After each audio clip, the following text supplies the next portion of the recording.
Hai hai, Assalamualaikum warahmatullahi wabarakatuh. Gimana kabarnya? Sehat ya? Jangan lupa tetap mematuhi protokol. Kali ini kita akan belajar tentang teori kognitif dalam pembelajaran. Simak baik-baik ya. Oke, yang pertama kita akan belajar tentang konsep kunci dari teori kognitif itu sendiri. Apa aja ya? Nah, yang pertama itu, teori kognitif itu lebih memperhatikan proses daripada hasil. Maksudnya gimana sih? Jadi, ketika proses belajar, siswa itu memperoleh pemahaman baru dan juga mengembangkan pemahaman-pemahaman yang sudah ada di dalam dirinya. Pemahaman-pemahaman tersebut otomatis akan berpengaruh terhadap hasil belajar si anak. Nah, kemudian yang kedua, pengalaman merupakan pembentuk insight atau pemahaman dalam belajar. Hal ini berarti pengalaman individu akan memberikan banyak hal terhadap individu itu sendiri. Misalnya, dari pengalaman individu akan menemukan cara dalam memahami sesuatu, menyimpulkan sesuatu, menganalisa sesuatu, bahkan menyelesaikan permasalahan dalam belajar. Kemudian konsep kunci yang ketiga, yakni ingatan atau memori itu dapat membentuk sebuah informasi. Dalam proses belajar, penting sekali adanya ingatan atau memori.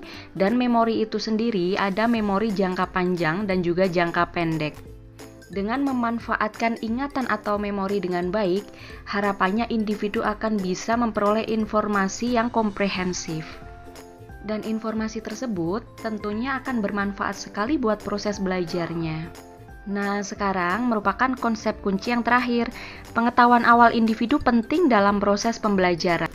Pengetahuan awal yang dimiliki oleh siswa menandakan bahwa siswa tersebut siap untuk melakukan proses pembelajaran.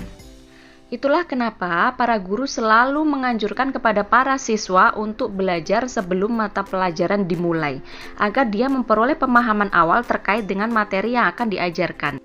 Sehingga guru akan lebih mudah dalam membantu siswa mengembangkan pemahaman yang sudah dia miliki. Tentunya agar siswa dapat belajar dengan lebih baik lagi. Nah, sekarang kita akan beralih pada topik selanjutnya, yakni sumber daya kognitif. Di dalam sumber daya kognitif itu ada dua hal penting yang harus dipahami. Yang pertama adalah pengalaman dan yang kedua adalah intelijensi. Kedua hal tersebut sangat berpengaruh dan menentukan hasil belajar siswa. Seperti yang sudah dijelaskan sebelumnya, pengalaman memiliki banyak dampak terhadap siswa itu sendiri dalam proses belajar. Dengan pengalaman, siswa akan memperoleh banyak pemahaman baru dan juga keterampilan-keterampilan baru yang dapat digunakan dalam proses belajar. Nah, kemudian intelijensi, otomatis penting sekali intelijensi dalam proses belajar. Intelijensi itu sendiri merupakan kemampuan seseorang dalam beradaptasi dan juga menyelesaikan masalah. Dalam proses belajar, terkadang siswa dihadapkan pada situasi-situasi yang menantang, yang menuntut dia untuk berpikir lebih kreatif, lebih inovatif, sehingga akan membantu dia berkembang dalam proses kognitifnya. Oleh karena itu, intelijensi merupakan sumber daya kognitif yang dapat digunakan siswa untuk menghadapi tantangan tersebut. Nah, selanjutnya kita akan belajar tentang modal dalam belajar. Di sini sudah tertera ada 4 hal. Yang pertama ada perhatian atau attention, yang kedua ada memori atau ingatan, yang ketiga ada keahlian atau expertise, yang keempat ada metakognisi. Oke, kita akan bahas yang pertama dulu. Perhatian atau attention adalah pemusatan pada satu objek khusus. Dalam belajar, perhatian itu diperlukan pada saat apa aja? Nah, yang pertama, ketika guru menjelaskan, kemudian ketika siswa lain bertanya atau menanggapi ketika proses diskusi, ketika guru memberikan kuis atau soal-soal ujian, dan juga ketika ada kegiatan-kegiatan yang mengharuskan siswa untuk memperhatikan. Nah, selanjutnya terkait memori atau ingatan, ini sudah kita bahas sebelumnya ya. Jadi memori atau ingatan merupakan modal dalam belajar. Ketika siswa memperoleh pemahaman baru dalam proses belajar, harapannya pemahaman tersebut akan disimpan dalam jangka waktu yang lama dan nantinya akan dikeluarkan kembali misalnya ketika proses ujian, ketika menghadapi permasalahan, dan sebagainya. Selanjutnya terkait dengan keahlian atau expertise nih. Nah, di sini dalam proses belajar, siswa diharapkan dia memiliki keahlian tertentu.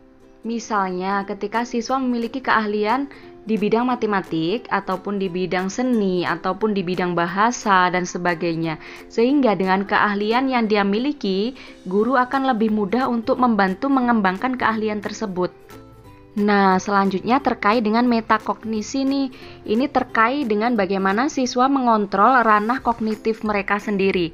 Seperti bagaimana cara mereka memperoleh pengetahuan baru, mengembangkan pengetahuan yang sudah ada, kemudian bagaimana cara mereka mengontrol emosi ketika belajar, ketika proses berpikir, dan sebagainya. Keterampilan metakognisi ini akan dipakai oleh siswa dalam membantunya menyelesaikan permasalahan yang ada dalam proses belajarnya. Untuk metakognisi ini sendiri berkaitan dengan 6 tingkat kognitif di taksonomi Bloom. Oke, ini dia taksonomi Bloom. Tingkatan berpikir yang paling rendah adalah dengan mengingat, kemudian dilanjut dengan memahami, kemudian menerapkan, menganalisis, mensintesis, dan terakhir adalah mengevaluasi. Nah, dari tingkatan ini, belajar hanya dengan mengingat dan memahami itu masih masuk dalam tingkatan dasar dalam taksonomi Bloom. Sehingga perlu ditingkatkan lagi nih proses berpikirnya agar bisa mencapai HOTS atau High Order Thinking Skill. Selanjutnya kita berbicara tentang proses kognitif. Yang pertama terkait dengan pemahaman konseptual. Ini jelas ya, karena dalam proses kognitif kita akan memahami sebuah konsep baru atau mungkin konsep yang sudah ada dan mengembangkan konsep tersebut. Selanjutnya adalah proses berpikir, di mana proses berpikir ini sendiri meliputi banyak proses juga. Yang pertama adalah executive functioning, berpikir kritis, berpikir kreatif, inovatif, dan lain-lain. Executive functioning itu apa sih?